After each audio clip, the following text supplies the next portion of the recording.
Hey guys, my name is Teresa. I just passed my boards today. I am super excited about it. So before I get any further, I wanted to make a video to talk about my studying experience and my testing experience before life gets busy again and while it was fresh in my memory. So thanks for watching and hope to give you some good information.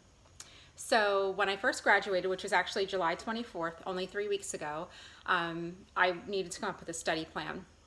So for me, I work, I have a family, and I had just finished 600 clinical hours. So I do not have a ton of time. So I needed to be methodical in my studying, but I also needed to be realistic as well.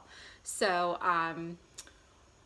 people were so generous, like people who are nurse practitioners, like they were so willing to share their knowledge and share their books. So one of my colleagues, Danielle, gave me a bunch of NP books, which I did utilize. So she gave me the Fitzgerald book, which you can see still has all of my study tabs in it. It will be nice and new looking again when I give it back to her. And then I had the Leak or Light book, I'm not even sure how to say it, book that I used as well. So the methodical portion is that since I do have a family and I do work time, I don't have tons of time to study. I have a couple of older kids, a couple of little kids. I've got a beautiful 3-year-old, but he loves his mama, so I don't have tons and tons of time. So any downtime I had, I really needed to use wisely. So I started to go through the Fitzgerald book chapter by chapter. I did take notes as I went along, just because I thought if I took notes, it would just help me to remember a little bit more. So, you know, being a typical OCD nurse, I went out and I bought a pretty binder and folders and stuff like that. It just made me feel better. And hey, after doing 600 clinical hours of spending $5 on a binder makes me feel better, it is what it is. So, like I said, I went through the chapters one by one. Sometimes I did the test questions before I read, sometimes I did it after I read the information. And there isn't a right or wrong way to do it. You just have to do what works for you and have that plan. I did do studying while I was at work. I work and sometimes there is downtime at my job. So pretty much I was prepared if there was downtime to study. And people were very supportive of that. There's so many other things that we could do with downtime. In nursing, it doesn't always come, but occasionally if there is, I was ready to even just read a couple of pages, answer a few questions, use that time to my advantage. And I think too, when you study, like you can't study for 10 hours. Your brain can only take so much. So it's important to break it up into small pieces. So even just having 15 minutes here and there at work helped make huge strides. I did have to be realistic about studying as well. Like I said, I have a family at home. When you have a 3-year-old who constantly wants your attention, you're really not gonna get a lot of studying done. So the other part of being realistic was that I didn't have any time that I could waste. So with that being said, like they tell us when we're brand new nurses, we need to know what we don't know, and we also need to know what we do know. So for example, I'm an ER nurse for 16 years, so I can talk about how to take care of an MI patient for hours on end. So personally, if I don't know how to take care of an MI patient, I'm probably in the wrong field. So I didn't spend too much time on the cardiac system. I did review it, but I didn't spend a ton of time because I could use that time better to things that I didn't know. Same thing for me with women's health and pediatrics. Those are two of my strong points. So I didn't even look at the women's health and pediatric chapters, honestly, until the night before. I really spent, for me, a lot of my time on the hematologic system, the endocrine system, things like that, because those were weaker points for me. So I think that was a big help because I knew what I needed to focus on. I still went over everything, but definitely spent more time on my weak points. So I studied for about 3 weeks, which isn't a long time. People do study for months, and I had heard so many different things. I heard some people talking about studying for months. I had some people tell me to take it right away while the information was fresh. And the people that told me that were people pretty close to me who were NPs, so I really took that information to heart, and so I kind of decided that was the path I was going to take. I did not take a review course, although I was prepared to take a review course. Pretty much what happened was when I was studying the last few days, I got to the point that I couldn't retain information anymore. I was getting anxious. We all get to that point, like where we've studied so much that we're not going to retain anything else. So that's kind of like tells you that maybe you're ready to test. So for me, I thought I may take the test and fail, which we all have to be prepared for. I wasn't trying to be Debbie Downer or anything like that, but I just, I didn't want to be completely blindsided. Yes, my heart would have been broken. I would have been devastated, but I know plenty of wonderful nurses and nurse practitioners who did fail their first time around, who I would trust my life in their hands, and they're fabulous practitioners. So I knew that if I failed, it wouldn't impact the type of practitioner that I was, that it would just let me know what the deficiencies were, what I needed to work on to pass the next time. So I was prepared for that. So test week comes, and you know, this is for me where the methodical comes in as well. Today is August 15th. My husband was going away to South Carolina for a couple of days to visit his family, who I do love them very much, but I just finished 600 clinical hours. My job was very accommodating. I couldn't take off any more time than work, so that was one reason why I couldn't go to South Carolina with him, and it was only a 3-day trip. The second part of it is my oldest is having another baby, so I didn't want to be 10 hours away if she were to deliver early. And then the third part is 3 days, while I did have to work the last couple of days, I could potentially get a good night's sleep, which of course I didn't because I was anxious, but at least I was in bed, I was resting.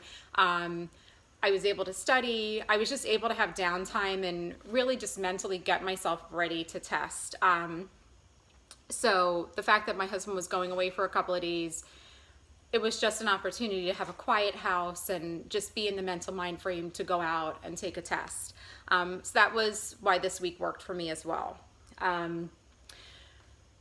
So with that being said, they went to South Carolina Monday, which was 2 days ago. I had this crazy weekend where I had flat tires and stuff like that, so I ended up having to get them fixed. And you read all different sorts of stuff online about what you should do the week of your test. You know, some people say to not study anything the day of, to relax, get a massage. Everybody's totally different. You just have to know what works for you. So Monday I happened to get this flat tire. I was getting it fixed, and one of my long-term friends, who was my boss, then my mentor, and now my friend, had reached out to me. So I said, hey, I'm going to be in your area. Do you want to have dinner? So her and I ended up having dinner, and it was so lifting to my spirit because, you know, she said to me, you know this information. Yes, it's a broader knowledge of what you already know, but you know this information. And that just, it gave me confidence that I didn't have in that moment. And I had been anxious up until that point. So her saying those things to me just were very helpful. And another friend of mine who really pushed me to go to NP school, she's super hilarious. You know, she had some funny things to say to me on Monday about taking the test, and while they were hilarious, you know, they were true, and you know, just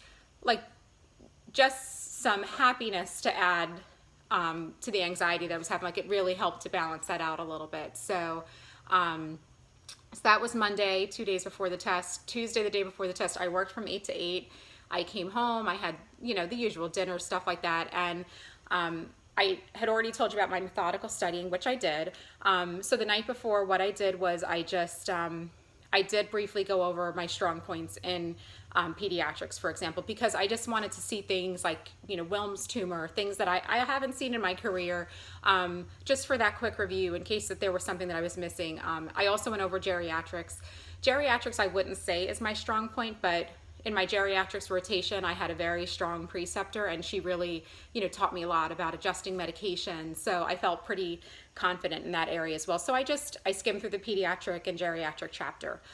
The other thing that I did was somebody I used to work with a long time ago, who's one of my Facebook friends, he had sent me some last minute tips for taking the boards, and I read through them when I was at work, and 3 of the pages had just a list of all the signs on there, like, let's say McMurray sign, you know, is associated with the meniscus, and that was something that I knew was a weak point. So what I did was I made flashcards for that, and I went over them Tuesday night, last night, and I went over them this morning, and I knew that that was something that was a weakness for me, knowing what all those signs were. And I would say I had at least 10 questions about signs, so that was a really great thing that he sent me a list of all those signs, because I was able to memorize them a little bit the morning of. The other thing I did the morning of, I had my alarm set for 7. Of course, I was up at 6. So when I woke up in the morning, I just relaxed. I had a cup of coffee. I went over those flashcards that I had made. The cranial nerves were something that, you know, they're just a thorn in my side. So after I got ready, I did have breakfast. So, you know, as silly as it may seem, it is not silly at all. I did have a well-balanced breakfast. I had protein and I had carbs because, you know, I wanted something that was going to be able to sustain me through my tests. So it is important to get that good mix in. And I could assure you that I became like starving during the exam. So I was very happy with what I had eaten in the morning. In the car ride to Allentown, which is about a half an hour from my house, in the car I listened to cranial nerves videos on YouTube, and there was one really hysterical video that had cartoon pictures, and the guy was talking about how he associates the cranial nerves. Like one of them, for example, was cranial nerve 6. You think about six-pack abs, and that's the abducens. Cranial nerve 11, I don't know what it is, and you know, that's shrugging your shoulders. So I ended up not having any cranial nerve questions, but that was a good last minute memorization for me. And like I said, those signs as well.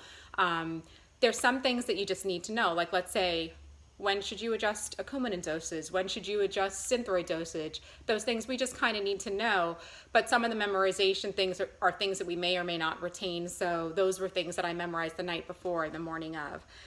So I get to the test taking site. You have to bring 2 forms of ID. Again, being a typical OCD nurse, you know, I brought like 10 forms of ID with me just because 10 is better than 2.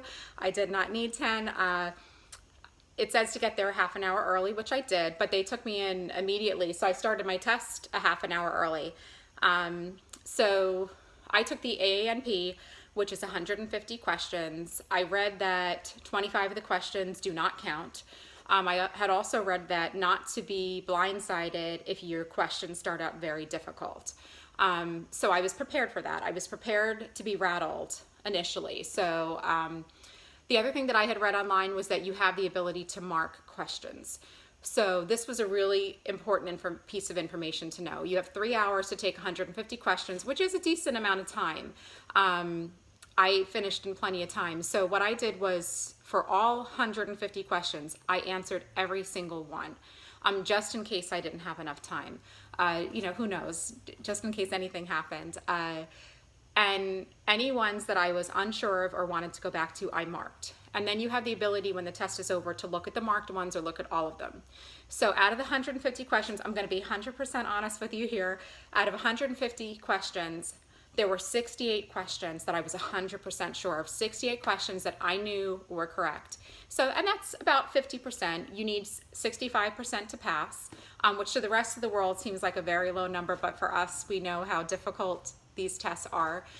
So I knew that I was close to the 50% point with the ones I was sure that I knew. So I did not go back and look at those. I didn't want to change any answers, so I never looked at those again.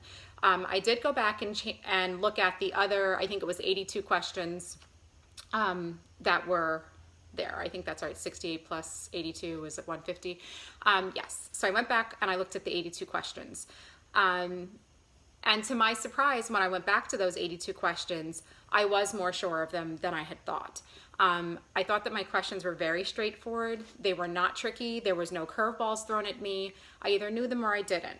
If it was something that I wasn't sure of, I narrowed it down to two answers. And I know that we've heard this, but when you're taking boards, you need to take that to heart. Like, you have to be able to at least better your chances. So the other thing that I did too for all the questions was I read the question and I thought of an answer in my mind before I read the responses. So this way I had an idea in my head of what they were. The other part that you should know too is that all of the normal lab values were listed on the question. So you don't need to memorize lab values.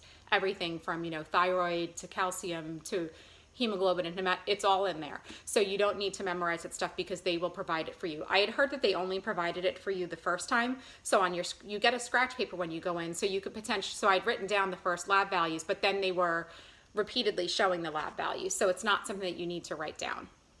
That is a big help that the lab values are there. So like I said, I'm going through my questions that I had marked, the 82 of them. So there were some that I felt pretty confident about, so I kept the answer. I maybe only changed about 10 out of those 82.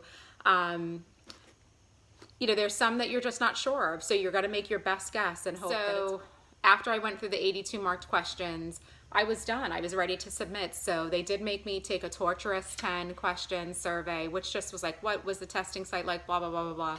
So I answered those. And I had read online that you got your test results popped up on the screen. That did not happen for me. So I was a little bit shocked that I didn't see that. So I went out to the attendant. I'm like, there wasn't anything on my screen. He said, oh, well, maybe I need to print it out for you. So he printed it out for me, and that's when I saw that I passed, and I was absolutely super thrilled about it.